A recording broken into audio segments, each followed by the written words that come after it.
Zazaların bugün içinde bulunduğu hal, Mevlana'nın Mesnevi'de anlattığı karanlıktaki file dokunan insanların haline benzemektedir. Hintliler bir fili karanlık bir ahıra getirir.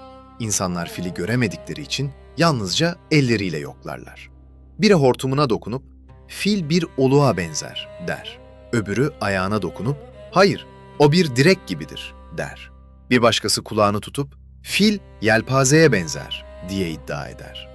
Her biri temas ettiği parçayı hakikatin bütünü sanır ve böylece aynı varlık hakkında birbirinden kopuk, çatışan tarifler ortaya çıkar. Zazaların dili, tarihi ve kimliği de yüzyıllardır böyle parça parça tarif edildi.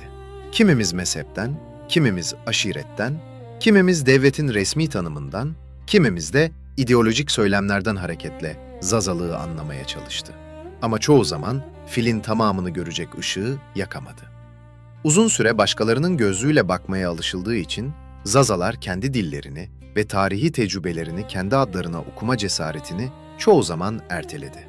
Zazalar, Türk ve Kürt ulusalcılıkları arasında çoğu zaman bir sınır halkı olarak tanımlandı. Ne tam olarak merkeze ait ne de bütünüyle dışarıda. Bu metin ne bir halkı diğerine üstün kılmak ne de herhangi bir topluluğa düşmanlık üretmek için kaleme alındı. Amaç, Zazaların tecrübelerine, bilim ve akıl zemininde bakmalarına mütevazı bir katkı sunmaktır. Mevlana'nın hikayelerinde olduğu gibi, başkalarının karanlıkta el yordamıyla tarif ettiği file razı olmak yerine, ışığı yakıp bütünü görmeye niyet edenler için bu satırlar, Zazalığı bize başkaları tarif etmesin, biz kendimiz araştıralım diyenlerin ortak arayışına bir davet niteliğindedir. Göç, fırtına ve su. Bu coğrafyada Zaza, Deylemli, Kürt, Türk ve Azeri, Arap halkları 1000 yıldan uzun süredir yer değiştiriyor, karışıyor, kayboluyor, yeniden doğuyor. Bu belgesel, milliyetçi anlatıların ötesinde göç, coğrafya ve siyaset üçgeninde Zazalar ve Deylemlilerin izini sürüyor. İnsanları değil, şartları yargılamaya çalışıyor. Burada anlatılan çatışmaları sadece "Moğollar geldi, her şey bozuldu" diye açıklamıyoruz. Tıpkı kirli suyun sebebinin fırtına değil, suyun içinde ve çevresinde biriken atıklar olması gibi asıl belirleyenin yüzyıllar boyunca biriken coğrafi kırılganlıklar, iktidar mücadeleleri ve sınır topluluklarının zorunlu hareketliliği olduğunu göstermeye çalışıyoruz. Deylem ve Zaza, dağ halkları. Encyclopedia Iranica ve modern çalışmalar, Deylem bölgesini Hazar'ın güneyindeki Sarp dağlar, İrani dilli yerel halklar ve güçlü bir askeri göç verme geleneğiyle tanımlar. Bu dağ halkı, Abbasi ve Büveyhi dönemlerinde ücretli askerlik ve kumandanlıkla hem kendi yurtlarından hem de imparatorluk merkezlerinden sürekli bir hareketlilik içinde yaşadı. Zazaca ise modern dil bilimde Kuzeybatı İrani diller grubunda tanımlanır. Ludwig Paul, Jeffrey Haig ve Jost Gippert gibi araştırmacılar, Zazaca'nın Kürt dilleriyle yoğun temasa rağmen yapısal olarak bu geniş İrani çerçeveye ait olduğunu vurgular. Bu, Zaza topluluklarını tarihsel olarak Deylem, Gilan ve eski Azeri sahalarıyla aynı büyük dil alanına yerleştirir. Soy cetveli değil, ortak bir Kuzeybatı İrani katmanı anlatır. Göç, ordu ve sınır halkları. Abbasi halifeleri ve Büveyhi emirleri, Arap ve İranlı yerel güçlere karşı denge kurmak için Deylemli ve Türk savaşçıları Gulam sistemiyle ordularını aldılar.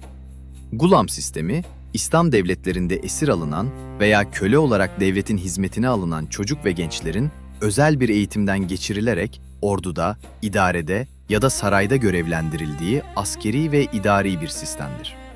Bu sistemde yetiştirilen gulamlar, genellikle küçük yaşta farklı coğrafyalardan alınır ve devlete tamamen bağlı olacak şekilde yetiştirilirler. Kısaca, Gulam sistemi, İslam devletlerinde köle çocuklardan oluşan özel bir sınıfı eğitip devlet hizmetinde kullanma yöntemidir ve Osmanlı'da devşirme sistemiyle benzerlik taşır. Dağlık bölgelerde toprağı sınırlı, geçimi zor olan halklar için bu sistem, maaş, ganimet ve yeni yerleşim imkanı sunan bir hareket kanalıydı. Moğol istilaları ve ardından Timur dönemi, Horasan'dan Azerbaycan'a kadar şehirleri, tarlaları ve yolları sarstı. Türk, Kürt, Deylemli, Zaza akraba gruplar ve başka topluluklar daha güvenli dağlık alanlara ve batıya, Anadolu uçlarına yöneldiler.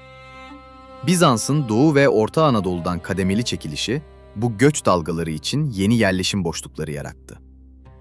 Mevlana ve Hacı Bektaş, fırtınanın ortasında. Söz. 13. yüzyılda Mevlana'nın ailesi de Moğol baskısından kaçan Horasan-İran uleması ile birlikte Anadolu'ya gelenler arasındaydı. Konya, Farsça edebiyatın, Anadolu Türklerinin, Rum ve Ermeni unsurların bir araya geldiği çok dilli, çok dinli bir merkez haline geldi. Mevlana'nın eserlerinde öne çıkan sevgi, hoşgörü ve insan merkezli dil, göçle sarsılmış bu toplumda farklı inanç ve kökenlerin birlikte yaşamasını manevi düzeyde meşrulaştıran bir söylem üretti. Aynı yüzyıllarda Hacı Bektaş Veli'nin bağlı olduğu çevre, Rum abdalları ve Türkmen kitleleri arasında göçebe ve yarı göçebe topluluklara daha eşitlikçi, halkçı bir İslam yorumu taşıdı. Bu yol, etnik ve mezhepsel sınırların içinde ve ötesinde, yoksul ve hareket halindeki kitlelere kan bağından çok yol kardeşliği üzerinden bir ortaklık teklif ediyordu. Bu figürler göçleri organize etmediler. Ama fırtınanın ortasında göçmenle yerlinin farklı din ve mezheplerin yan yana yaşayabilmesi için yeni bir insani zemin sundular. Zaza-Deylem bağı ve sınır kuşağı. Modern dil bilim, Zazacayı Deylem ve Gilan lehçeleriyle doğrudan bir soy ilişkisi içinde tanımlamaz.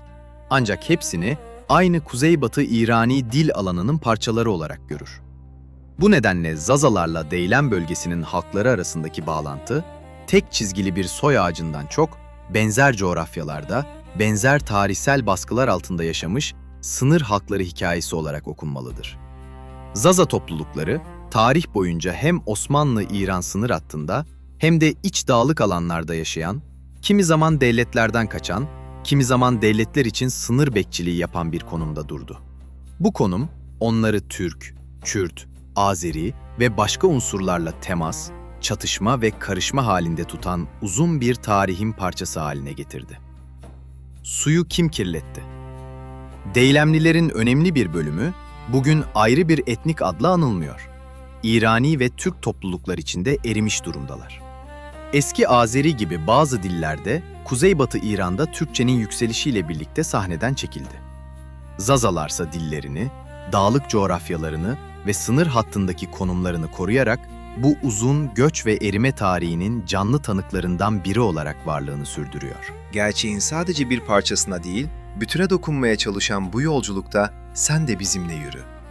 Zazaların tarihini, dilini ve hakikat arayışını birlikte keşfetmek için videoyu beğenmeyi, kanala abone olmayı ve yeni bölümlerden haberdar olmak için bildirimi açmayı unutma. Görüş ve sorularını yorumlarda paylaş. Hep birlikte karanlıktaki fili biraz daha aydınlatalım.